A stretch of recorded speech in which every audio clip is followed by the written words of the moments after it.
The focus of this fragment is the city, its forms, its relations, its transformations, and its identity, which progressively changes and is redefined in the eyes of the children. Here we offer some reflections of a group of 5- and 6-year-old children who had been exchanging ideas and thoughts about the theme of the city for a number of months. As the investigation progressed, we saw different perceptions of the city on the part of the girls and boys.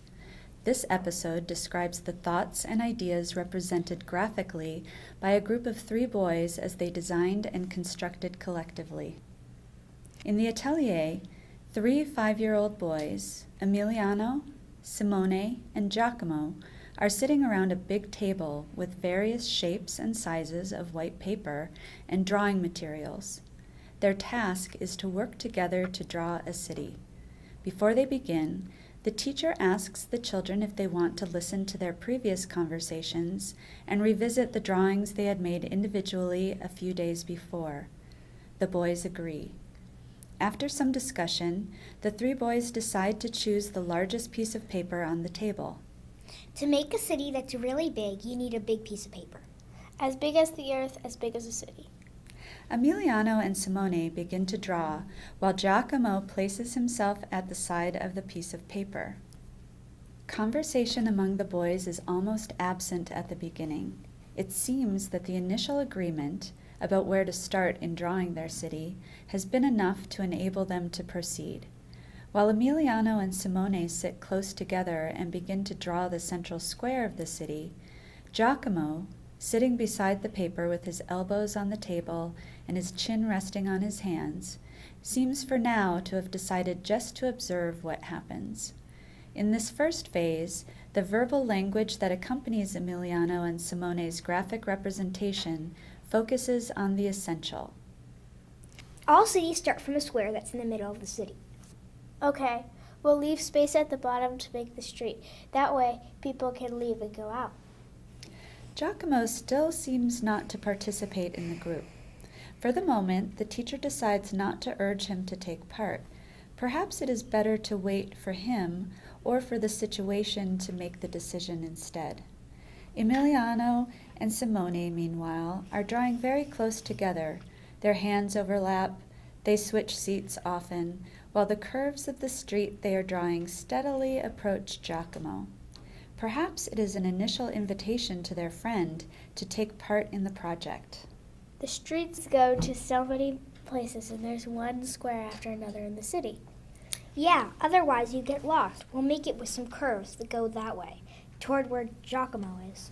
After about 20 minutes, Simone explicitly invites Giacomo to participate. Giacomo, why aren't you doing anything? His friend's request makes Giacomo slightly uncomfortable, and after this call to participate, he replies, Cities have to work, and I have to see if it works. See, Giacomo, this is a different square. It's the one with the field where the children play, and all the houses are different.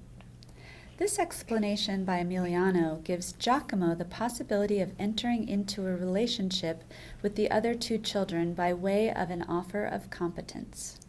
Giacomo, can you draw the roofs of the houses? Come on, try. I know how to make houses with round roofs. Will you help us then? Okay. More than 30 minutes have passed since the work began, and at this phase the project becomes more clearly defined. The repetition of certain models, the square, facilitates the children's shared planning and executing. Now it is Giacomo who makes proposals. Let's make another square. I'm sure there are lots of squares in the city. Should we make one with a soccer player who's practicing? Yeah, good idea.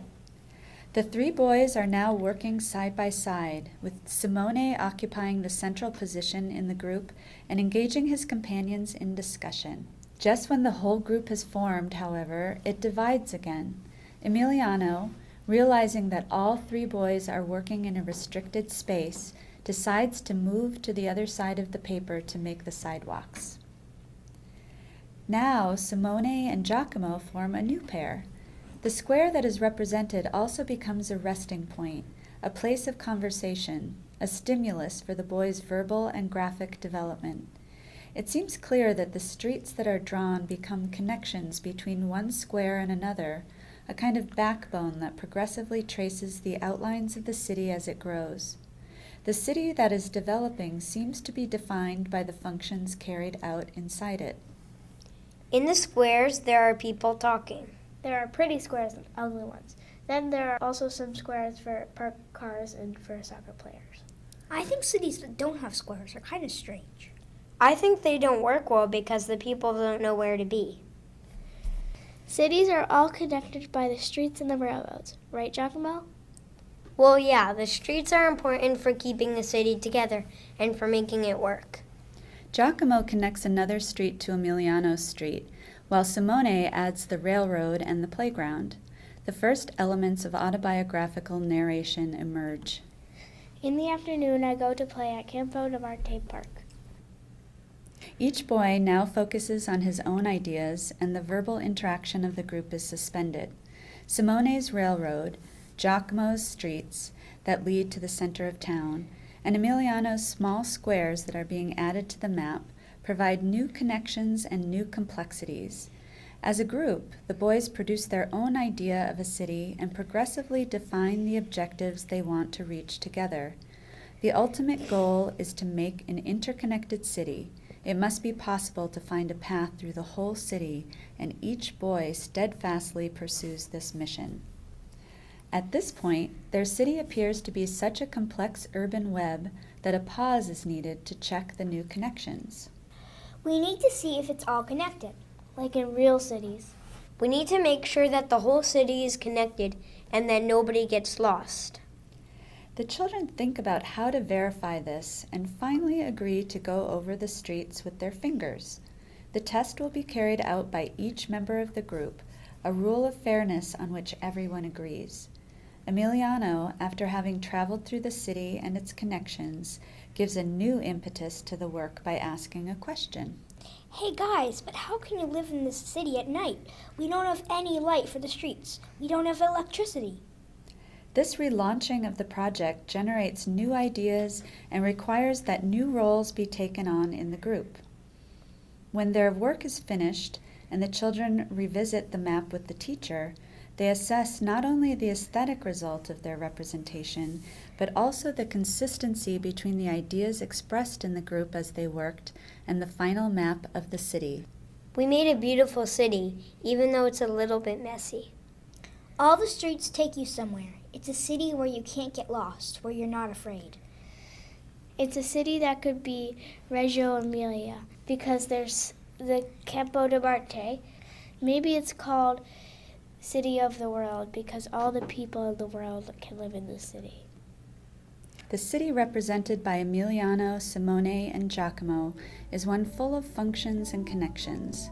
The train station, the bus station, the aqueduct, the sewers, and the electrical system are not simply topological landmarks, but are important elements for the real functioning of a city, essential to the life of the people.